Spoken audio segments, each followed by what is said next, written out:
So welcome everyone to the September webinar organized by the International Society for Vaccines. My name is Lars Frelin. I'm the chair of the Outreach and Public Engagement Committee within the ISV. And I will also serve as the moderator of today's webinar. And before we start, I would like just to advertise a few things before we go to the main topic of today, the webinar presentation by Dr. Laura Palomares. So I would like to remind everyone that we have an upcoming Congress in Seoul, South Korea in October 21st to 23rd. So if you haven't registered yet, it's still time to do it. And if you can't participate in person, you can also participate online. There's a digital version of the Congress that you can attend. We also have an upcoming webinar in November, a presentation by Teresa Lambie from University of Oxford, who will talk about development of vaccines. So keep an eye out for the advertisement for this webinar shortly. We also have another webinar series, which is called the Next Generation Vaccinologist webinar. And here we have usually two presentations, one by a junior researcher and one by a senior researcher presenting about the career overview. So I also highly recommend you to listen in and watch these webinars. And if you are not today a member of the International Society for Vaccines, there are many benefits of becoming a member. So some of them are listed here. And I can especially point out the access to career mentorship for early career researchers as one important benefit. So please visit our webpage for more information. And we're also very thankful for the supporters of the society listed here on this slide. So we would like to thank all of you for your contribution. And for the latest information, you can just join one of our social media platforms that you can find by scanning this QR code, or you can also just search for International Society for Vaccines on the major providers of social media platforms like LinkedIn, Facebook, Instagram, and X, for example. So with this said, I would like to introduce for you today's speaker, Dr. Laura Palomares, who is a biochemical engineer from the Monterrey Institute of Technology in Mexico. She has a doctorate degree in biochemical engineering from the National Autonomous University of Mexico, UNAM, and she pursued her postdoctoral training at the Cornell University. Today, she is the director of Biotechnology Institute of UNAM, where she also is a professor, principal investigator, and group leader. She also has numerous different type of positions like the vice chair of the Scientific Advisory Committee and interim chair of the Portfolio Strategy and Management Board of CEPI, for example.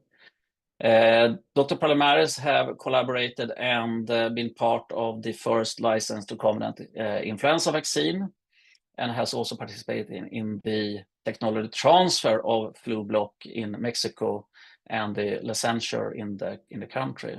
And your work, Laura, has been also recognized by many prestigious awards for scientists in Mexico and also elsewhere. And today you will talk about Immunogen structure and production method as determinants for vaccine quality. So we are very much looking forward to your presentation. We're very excited to hear your talk. So you're more than welcome to share your slides and start the presentation. Thank you for being here with us today. Thank you very much, Lars. I hope you can hear me well. I am going to be turning off my video to make sure that the audio quality is good. So I'm hoping you can see my presentation in screen mode. So first of all, thank you, Lars and Ted and all the organizers from the International Society for Vaccines for inviting me to talk about Immunogen structure and production method as determinants for vaccine quality. So I'm going to focus my talk today about protein-based vaccines, but it is important to think that even as mRNA vaccines come into use, they, at the end, result in proteins. And of course, we already know that their conformation and quality is also important even when they are expressed by the cells, the body themselves. So just to give you some context, I work at the Biotechnology Institute of the National University of Mexico. We are 1 hour away from Mexico City. This is our institute. And Cuernavaca is called the city of the eternal spring. We have flowers all year long. And also we have a big volcano that is very agreeable to see. So my group has been working for several years on the development of recombinant vaccines, and we have worked with rotavirus. We have also developed viral vectors. We have worked with vaccines against Zika and dengue viruses, SARS-CoV-2, of course, and influenza based on HA. So what we do is that we develop new vaccines. We also work on the analytical method development and characterization. We work with the design of rational production strategies, the design of downstream processes, construction and development of vectors, and we also work on in vitro assembly and functionalization. And the people in our group that you see here with these angel halos are the ones that are working in the vaccine projects. So we all love viruses, and their structure is quite complex and interesting, and their structural proteins can assemble in all types of shapes and forms.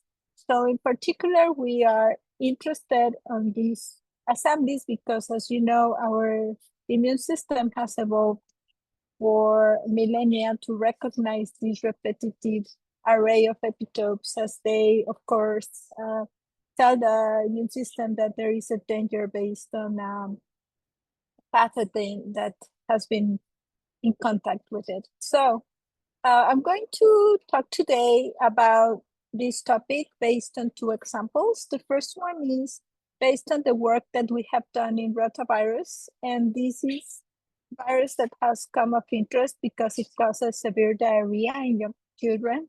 And before a vaccine was introduced, there were around 600,000 deaths a year in infants. And even when we have several vaccines, this has only reduced the lethality of this disease to around 450 deaths per year. So this virus is very interesting because, as you can see here, it is formed of 3 layers of protein. The first one is formed by this protein BP2, covered by the protein BP6, which is the more abundant and the most immunogenic of the viral proteins. And also there are 2 proteins in the exterior. This one BP7 is glycosylated, and these spikes BP4 are actually an agglutinin as they bind to different receptors in the cell and also bind to sialic acids. So we know that BP6 is the main antigen because it produces a strong immune response, but BP7 and BP4 are involved in attachment and entry to cells, and they also determine the tropism of the virus. So as you can see, these 4 proteins have different molecular weights. They are also contained in different stoichiometries in this viral particle. So it's a good model to respond to our questions regarding size and quality and production method. So in my work for a long time, we have been working with multimeric protein assemblies, which are formed by viral proteins that self-assemble. And some of them are polymorphic, as is the case of rotavirus BP6. Remember, this was the protein in the middle layer of the virus, the one that was shown in blue. And these assemblies have nanometric size and also have unique properties. So BP6, when you produced it in a recombinant way in the absence of the other viral proteins, and it's in pH around 8, it will form these nanotubes that can extend for several nanometers, even micrometers in length. But if you change the pH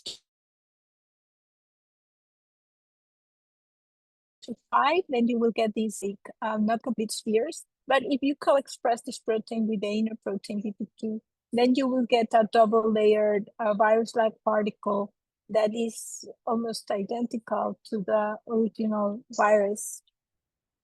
So we worked for quite some time on producing rotavirus virus-like particles. And when you produce these 4 proteins in a recombinant way, or 3 of them, as is the case of what I'm going to show you today, you can get this inner layer. It's called a single layer particle. It has a diameter of around 50 nanometers, and it's only formed by BP2. But if you co-express BP2 and BP6, you will get a double layer particle with a diameter of 70 nanometers. And if you express the 3 proteins, BP2, BP6, and BP7, you get what's called a triple layer particle with a diameter of 75 nanometers. So this would be the ideal world. However, when you produce these, you can get all type of subproducts, for example, an assembled BP6 trimers or BP7 trimers. You could get the nanotubes that I just mentioned, other contaminants. So it is important, and we have studied for quite some time trying to understand how to reduce the presence of these subproducts and obtain the assembly that we want. So to produce these particles, we use the insect cell baculovirus expression system. And we use this system because it is very convenient, as we can use simultaneously produce 4 recombinant proteins using 4 recombinant baculoviruses. And this approach allows us to modify the ratio between the proteins by modifying the multiplicity of infection of each of the recombinant baculoviruses. Also, insect cells are high eukaryotic cells. They have high productivities. So we use this system to produce the rotavirus-like particles. But when we do that, we have 3, if we only produce the triple layer particle, 3 baculoviruses, we have attached BP2 to green fluorescence protein in order to be able to monitor it during next production. And we can manipulate several things in insect cell culture, like the multiplicity of infection, the time of infection, also the multiplicity or do a non-simultaneous infection of each of these baculoviruses to manipulate the expression.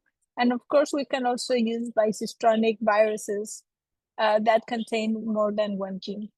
So using this, we can, of course, as I have already mentioned, get the triple layer particle, double layer, single layer. And the byproducts will, of course, also include the baculoviruses and assembled proteins and other contaminants. So something very important that is needed when you have this type of processes is to have analytics that are particular to determine the quality and presence of your assemble. So these methods must be available on time, ideally online. And of course, they ideally can be validated in order to be able to be used in a GMP system. And of course, we would like them to be available for crude culture sample analysis. And all this in order to monitor and control the production process for process development, and also to determine what's the size, conformation, and composition of our assemblies. So for this, a very typical tool is the use of dynamic light scattering. This is a primary method that allows the determination of the size of an aggregate. And in this way, you can determine what would be the diameter of your assemblies, and also using transmission electron microscopy, characterize the shape of the assemblies. And of course, if we use the light scattering detector online, then you can also determine the size of your proteins when they are analyzed in HPLC. As you can see here, these are double layered assemblies with a size of 70 nanometers as we expect. And of course, that allows you to determine the amount of assemblies that you have available and the quality of your assembly in the idea of having a vaccine. So as I mentioned, one of the main difficulties that we found when working with this systems were first that one of the most important contaminants are the baculoviruses, and of course the double layer particles. So we needed a method to separate both of them, and we did that by using two hydrogel columns that were connected in series. One was with a 2000, which is 200 nanometers, and a 50 nanometer column. And doing this, we were able to separate the baculovirus, which was an important contaminant in this case, from the double layer particle. So we actually did a very good characterization of this method. So we were able to have a limit of quantification, a limit of detection. But one of the challenges that we saw is that even when we could differentiate the baculovirus from the double layer particles, we were not able to differentiate between triple layered and double layer particles. So this points out to the challenge that can be working with this type of assemblies. So what we did to solve that problem was to use capillary zone electrophoresis. So using this, we were able to differentiate between the double layer and triple layer particles. We also characterized this method in order to have acceptable detection and quantification limits. It was a linear method, and it also complied with other criteria for validation. But what is very important to highlight is that we needed purified DLTs in order to be able to differentiate and know what was the content of each of these particles. So I already mentioned that this rotavirus BP6 is a polymorphic protein. And here I show you another view of the nanotubes that can be produced from this protein. And they, as you can see, are very interesting arrays, very repetitive. And you can see here the assembly units. And it is important to highlight, for example, that not only us, but other groups, for example, the Blasic group, have been using these BP6 nanotubes as adjuvants. So as the topic of the talk is about the Immunogen size, and so this is what I'm going to tell you about the importance of these structures and assemblies. So first, we set up a method in the lab to be able to purify these tubes to a very high purity. This is only expressing BP6. And this method included ion exchange chromatography and ultrafiltration. And then we started to study the assembly and disassembly of both the tubes and the double layer particles. And we wanted to know this because it is very important, and it has been known that the shape of the immunogen can actually determine its immunogenicity and, of course, its efficacy when used as a vaccine. So here I show you in this image the BP6 monomer. You can see as it is turning first in white that there is a zinc that is coordinated in the center of this trimer, and that is needed to maintain the trimer stable. And they're also in pink, maybe you can see them as this protein is rotating. There are several calcium binding sites. So it is interesting to know that it is possible to follow the assembly and disassembly kinetics of this protein by adding EGTA in order to sequester the calcium and then promote assembly of the monomers to trimers. Or if calcium is added, then the trimer can be disassembled back to the monomer. Also, if these trimers are added to the single layer particle, then you can get also a spontaneous assembly in vitro and get these double layer particles. And again, EGTA can be added to promote assembly, and calcium will promote disassembly. So we follow this by using light scattering, in this case, static light scattering. So in this method, you will see a higher signal when the particles that are in the preparation are of a higher size or molecular weight. And then as the calcium is added, as you can see here, then you can see a decrease in the light scattering. That means that this protein is disassembling.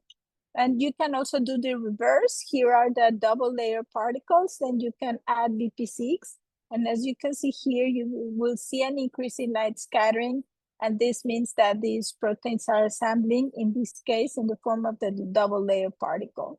It is also important to highlight that this would be the stoichiometric concentration of BP6 and BP2 in the double layer particle.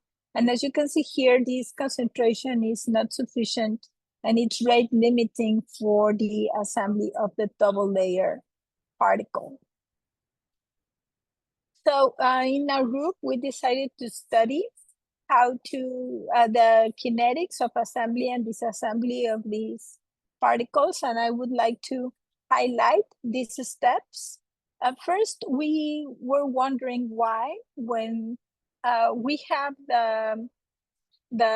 when the single layer particle is present in a production with BP6 and BP2, we almost never see tubes. So we were wondering why that was the case. So you can see here that by determining the assembly and disassembly kinetics, and we determine the rate of assembly and the delta G, you can see that the rate of assembly of the BP6 trimer in nanotubes is actually around 20 times slower than the rate of assembly of these BP6 over the single layer particle to obtain the double layer particle. So also something that was very interesting for us was to see that the delta G of assembly of the double of BP7 on top of the double layer particle was a very favorable reaction with a very negative delta G. And that of course means that this reaction will occur. And of course, even when the rate is very similar, it is a more favorable thermodynamic reaction. So for the rest of the talk, I'm going to focus on this part of the reaction. But was this important? Is this important for a vaccine to know what type of assemblies we have? So to answer that question, we decided to humanize mice with either the trimeric BP6 or the nanotubes or the double layer particle. And we did the immunization of these mice in two ways, intranasal and subcutaneous. And we also used or not used an adjuvant, poly-IC.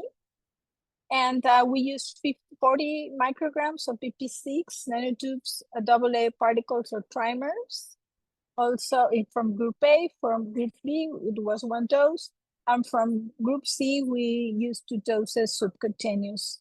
And in the case of group C, we did an oral challenge using live rotavirus, and we used 100 of diarrheic doses for 50% of the population of a murine rotavirus. So these are the results of group A, and this is the intranasal immunization with the BP6 assemblies. So you can see here the results for BP6 at over 70 days of vaccination. We see here that the serum IgG titers were higher when we used nanotubes compared to the other immunogens. So as you can see here, we can conclude that the shape of the immunogen is very important, both immunogens having their surface BP6. However, when they are assembled into nanotubes, then they are more immunogenic. Also, this using the adjuvant poly-IC did not increase the serum IgG titers. And we also did not see a difference when the mice were immunized with trimers or with double layer particles. So also in the other groups without adjuvant, you can see here 1 or 2 doses, and these would be the results for tubes. in the center for the double layer particle and here for the trimer. So you can see here that the titers were higher in the case of when the tubes were used. It is also important to highlight that even with 1 or 2 doses, the titers were not significantly different. However, when we used the double layer particles, we did see that with 2 doses, we had a better response than with 1 dose. In the case of the trimer, the serum IgG titers were lower. So here is a comparison of all the challenge of the mice. Again, they were challenged with live murine rotavirus. So here is in the left, you can see the reduction of virus shedding. So when we used nanotubes, either with 1 or 2 dose, you see the highest reduction in virus shedding, and this was very similar to what we observed for the serum IgG. When we use a double layer particle, then you can see that with 2 doses, there was no significant difference with the nanotubes. However, there was a difference with the 1 dose. And with the trimers, we also saw protection and also a difference when we went for from 2 doses versus 1 dose. So you can see here a graph of serum IgG titers and reduction of virus shedding. And you can see that actually when the serum IgG titers were around 2000 or above 2000, we didn't observe any statistical difference on protection. However, there was, of course, a difference with the nanotubes again when we see higher titers compared to the other forms. So we think that we could even go for lower doses with the nanotubes, probably still getting the same protection. So I'm hoping that here I have shown you the importance of the shape of the immunogen and using the same immunogen depending on the way it's assembled.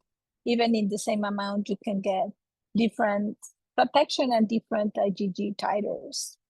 So we wanted to understand what was happening. So Mabel Rodriguez studied the interaction of these nanotubes to macrophages. So she observed, you can see in these different pictures, examples of the internalization of EP6 nanotubes. This is a phagocytic internalization according to the data we have. In the case of nanotubes, this is the control. This is the nature BP6, and this is the double layered like particles. So as you can see, the nanotubes entered much more efficiently, were uptaken by macrophages more efficiently than the other assemblies.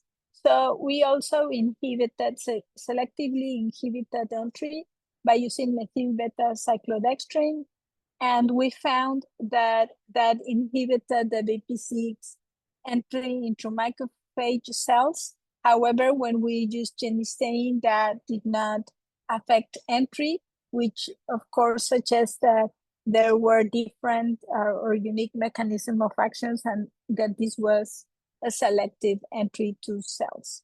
So again, this highlights the importance of the shape and assembly form of the immunogen. So we wanted to explore more the use of these nanotubes as vaccines. So we did some characterization. Here you can see the tubes that we have observed. You can see that we observed 2 different type of assemblies. And this is the cryo-EM image published by the group of Jean Cohen by Leopold more than 20 years ago. And also we characterize the assembly and the conformation of these different nanotubes. And we also did some stability studies, as you can see here, for example, that when we sonicated tubes, they actually break and there are other things that can occur to them. So we have now a production process using chromatography, as I mentioned before. So we decided to move ahead and explore more the use of these assemblies as vaccines.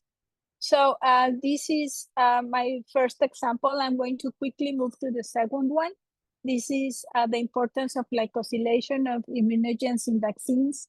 And we know that glycosylation affects antigenicity, specific activity, solubility, resistance to proteases, stability, and very importantly, pharmacokinetics. We know that the half-life of an immunogen in a cell would be affected by glycosylation and of course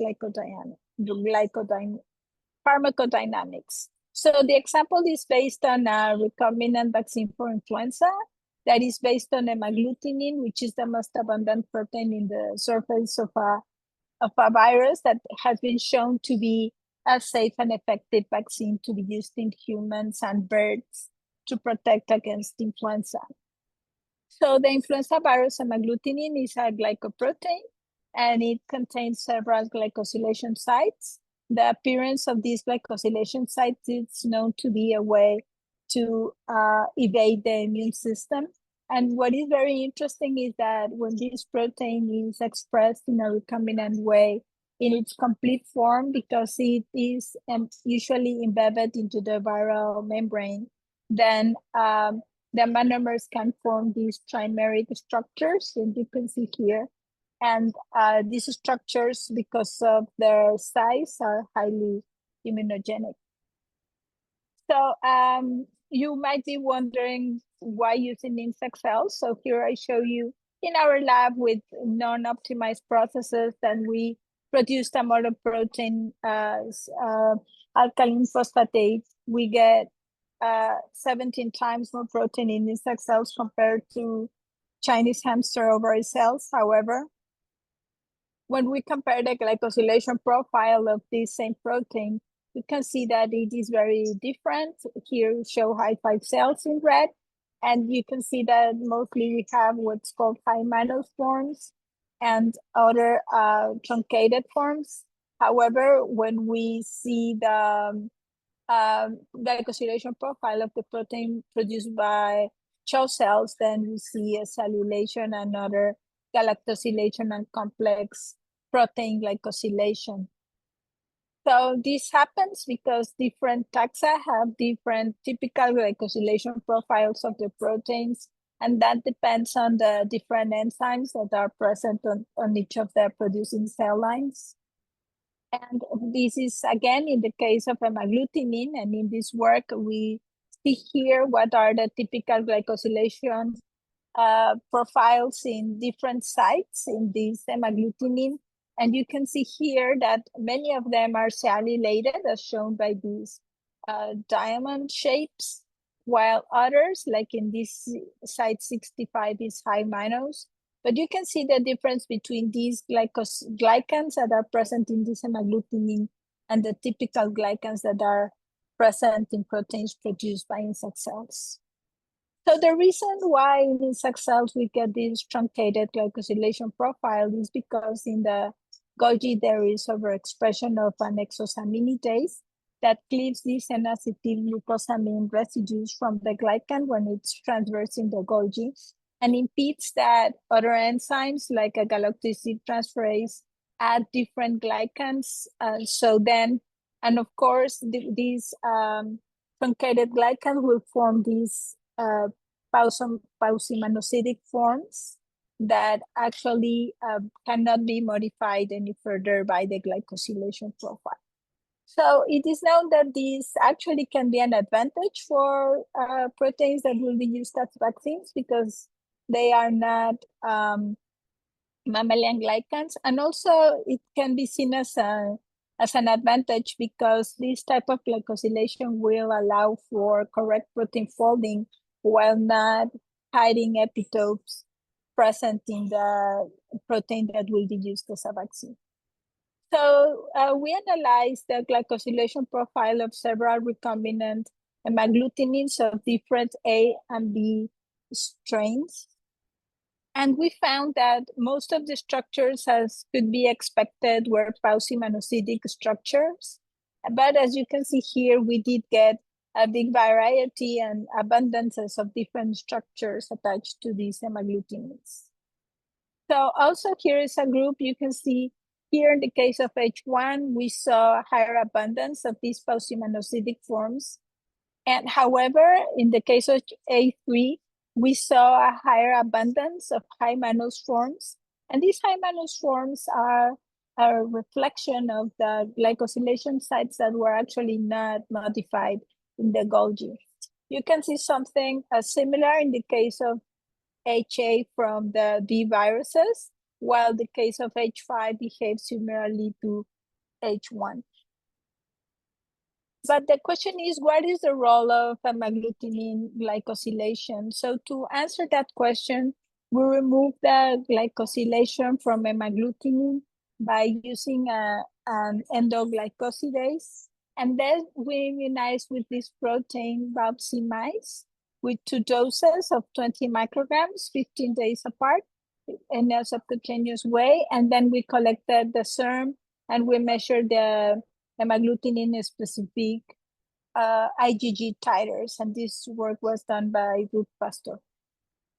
So you can see here, and by Luis Cueto, that when we show the data, and each of these bars is a different mouse, you can see in yellow that in all cases, the hemagglutinin IgG titers in the deglycosylated protein was higher than in the case of the native protein that is shown here in orange.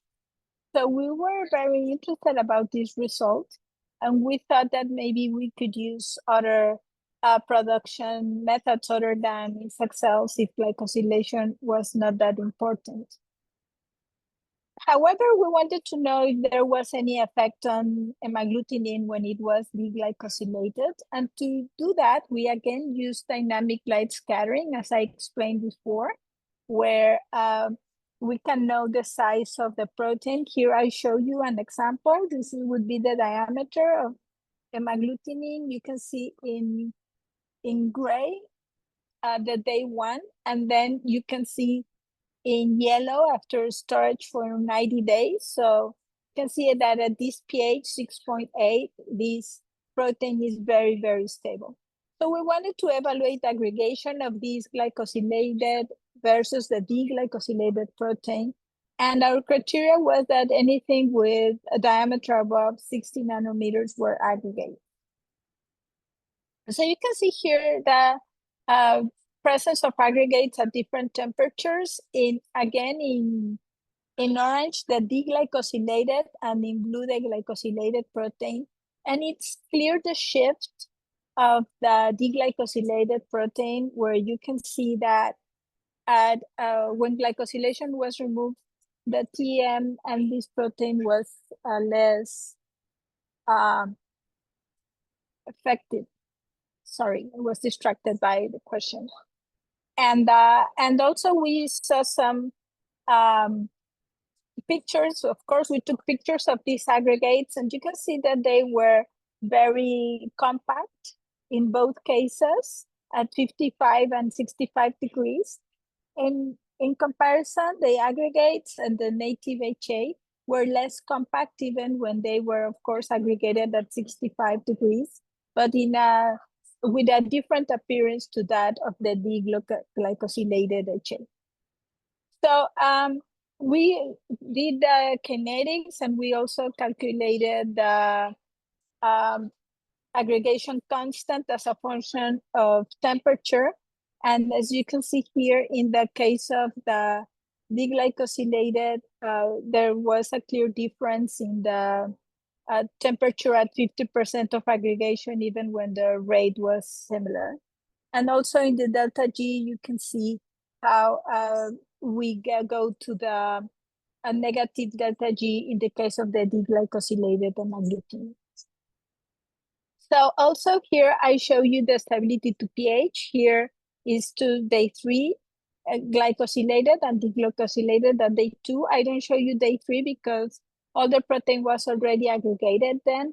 Please remember that the 6.8 was the typical optimal pH, and there was very low presence of aggregates in the control protein. But when it was deglycosylated, even at this pH, we did see a very important increase in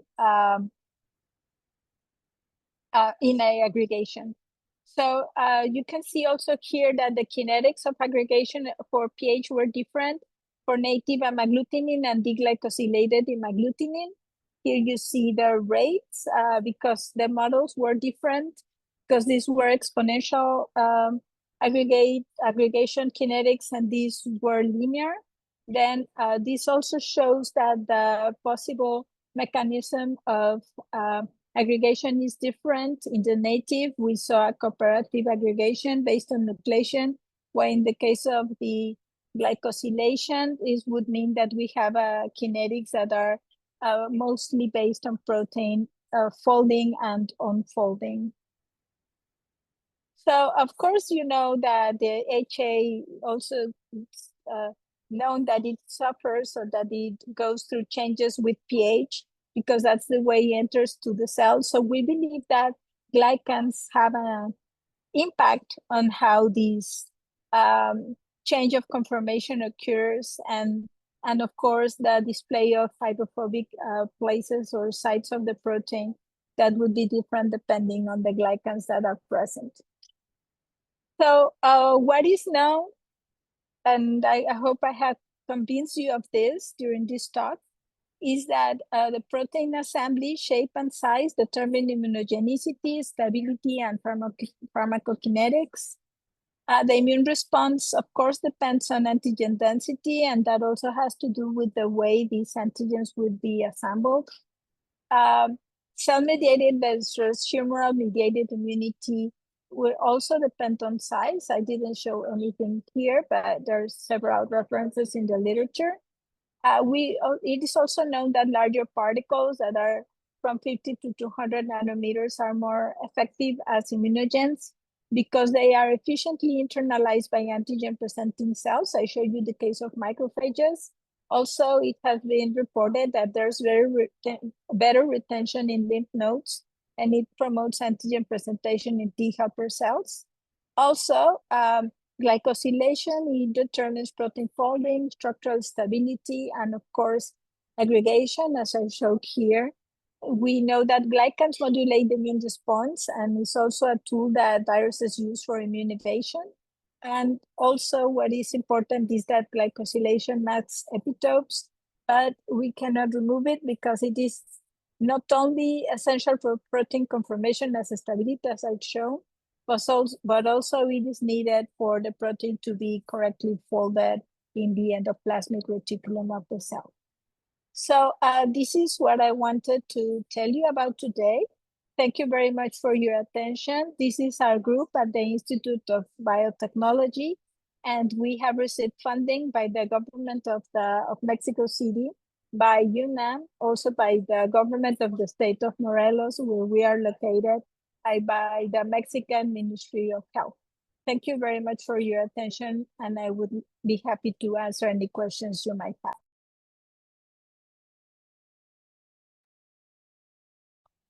Thank you very much, Laura Palomares, for a very nice presentation. Very impressive data that you showed in this presentation.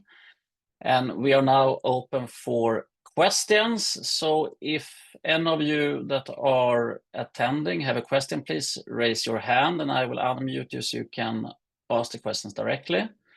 You may also write the question in the Q&A in the chat function. And we have actually one question there, Laura. Maybe you could actually, we can start with that question. So there is a question about the stability of these VP6 constructs for vaccine candidates, and if there's a possibility to actually combine different VP4 and VP7 in a multivalent vaccine, and are they stable? Could you comment on that? Yes, thank you. So thank you, Linda, for the question. So, well, I have to say that even when we love the nanotube and the nanotubes as vaccines, I believe that because of their heterogeneity and also because of the stability of the assembles, I think that would be a very complex case to be like a commercial vaccine, as we know reproducibility, but batch is very, very important. So we have for a time going for the double-layered particle as a vaccine, and we believe that that makes a better case. Of course, it would be ideal to add BP4 and BP7, but the thing is that BP4 in particular, it has an hemagglutinin. It's cleaved also by several proteases and can be unstable, and we found that manufacturing of the triple-layered vaccine is more complicated, and the protection that we have observed for the vaccines based on BP6 is good. So we have not been moving forward to the triple-layer particle containing BP4 and BP7. That's not to say that, of course, that would be ideal, but we found that to be too complex or expensive. Thank you, Laura. There's also a question about the DLS method for monitoring the VLP production. Is this type of method published or available to see how it's actually done? Yes, there are a couple of papers that we have published about these methods. And they were in the presentation, but you can look for Palomares, Laura 8, and you can find those papers. We have published some of these methods, and there's also other work by the Blessed Big Group that has published some of this. Thank you. And we also have a question from Mitali Mishra. And would you like to actually ask the question directly if I unmute you? That would be very nice. I will unmute now. So please, Mitali. Hi. Can you hear me? Yes. Yeah, thank you so much for this wonderful talk. I actually have a couple of questions and I was typing that, so instead I will ask it here. My first question is, how does the glycosylation of HA varies between the insect and mammalian cells? And does this glycosylation pattern of generated by mammalian cells resemble closely to the actual virion than which are generated by insect cells? And the second question which I have is, between group 1 and group 2, we know the group 2 viruses are more antigenically diverse. So the glycosylated HA for group 2, will it have a better impact on its immunogenicity as compared to group 1 HA? Thank you so much. Yes, so I'm going to answer. Well, about the last question, I wouldn't know. I haven't seen a report that compares those two forms directly regarding the immunogenicity or difference in immunogenicity. There are some works that have reported comparison between Palomares forms and high manos, but in a different setting. So I think to what I know, that would be an open question still. About the glycosylation, the real viral glycosylation profile, it's important to remember that the influenza viruses are usually, they infect mostly birds. So let's say that the viruses that are produced in birds would have certain glycosylation profiles, would be bird-like, and the ones that are produced by mammalian cells like ours would have like a glycosylation profile that would be mammalian-like, so more similar to what I showed you in the slide. So of course, as these viruses will not infect insects, we would not expect this type of glycosylation profiles from insects to occur naturally. And yes, the glycosylation profile between insect and mammalian cells are very different, as I mentioned, and the reason of this is this clipping of terminal N-acetyl glucosamine that occurs in the Golgi. So that would explain this type of profile. And I see that Ted has a hand up.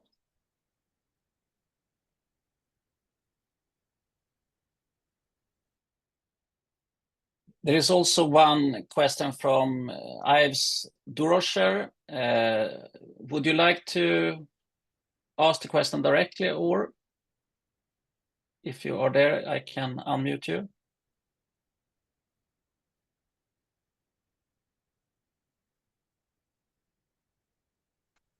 Okay, do you hear me? Yes? Yes. Okay, hello, Laura. Thank you for the very nice presentation. My question is also related to glycosylation. So you've shown that HA produced in insect cells with polysaccharose glycans generate higher titers in your mice, but you know, titers, IgG titers, does not always correlate with neutralization potential. So have you seen higher protection as well with insect cell produce HA versus mammalian cell produce HA? Eve, very good seeing you. Thank you for being here. Those experiments are actually ongoing. We have all the mice term samples ready to be tested for neutralization. So we should have that answer pretty soon, and I hope in a paper.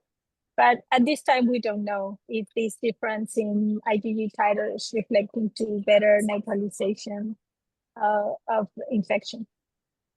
Thank you. I'll send you a reprint when we get it published, or ask you as a reviewer. Thank you.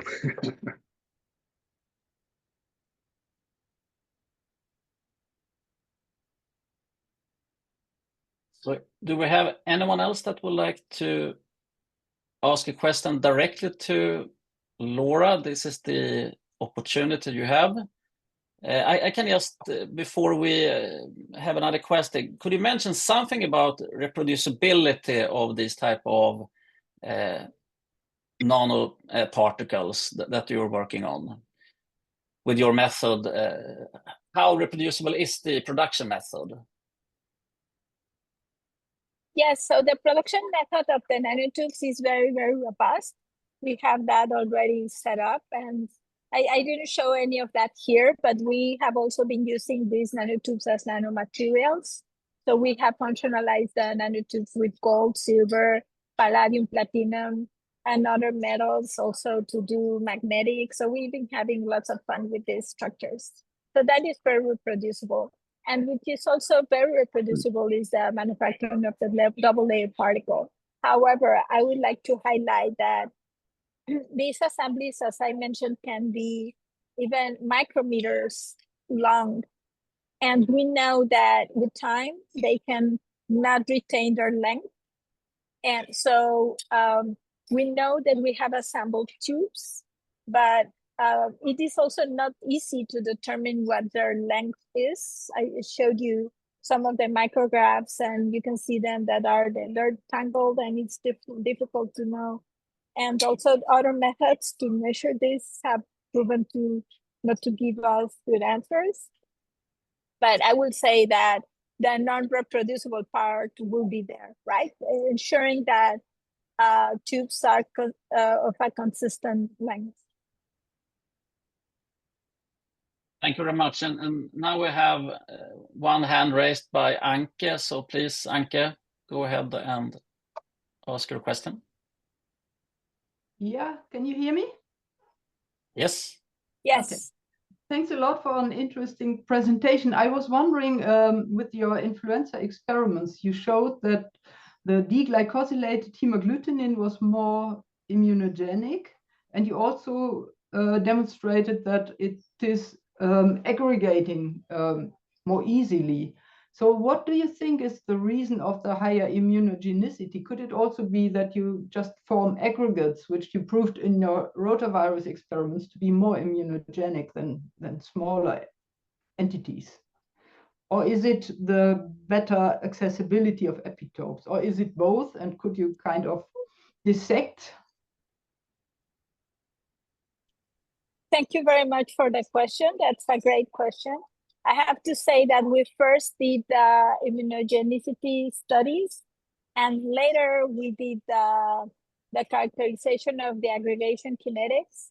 So we did everything, and we checked the quality of the protein that we used to immunize the mice, but I cannot guarantee that there were not additional aggregates present in the mice. So, and also, of course, there's the hypothesis that are more epitopes that are displayed in the non-glycosylated protein, and that would be our first hypothesis, even when we have not shown that. However, there's still the possibility of aggregation that inducing the higher antibody titers. So thank you. That's a very, very good question. Thank you.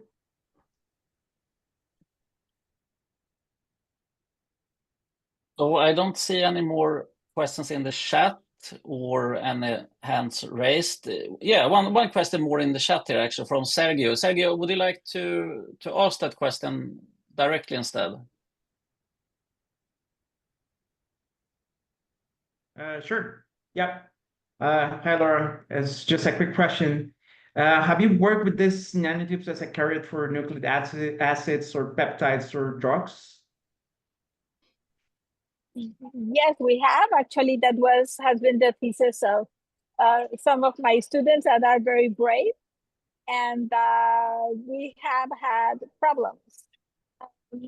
Part of what we wanted to do is that to make the tubes encapsulate nucleic acids, for example, or peptides or drugs. We did those three things, and that proved to be quite difficult.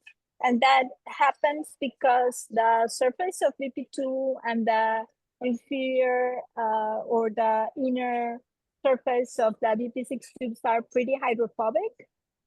So actually, I didn't show that, but if you produce a single layer particle, you get very, very nice arrays because they're hydrophobic, and then they form lattices when they join each other.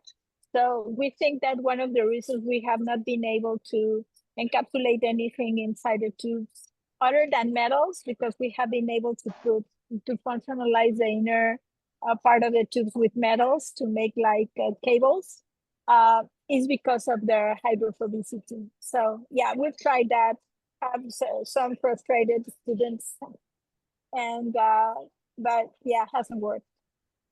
Okay, thank you.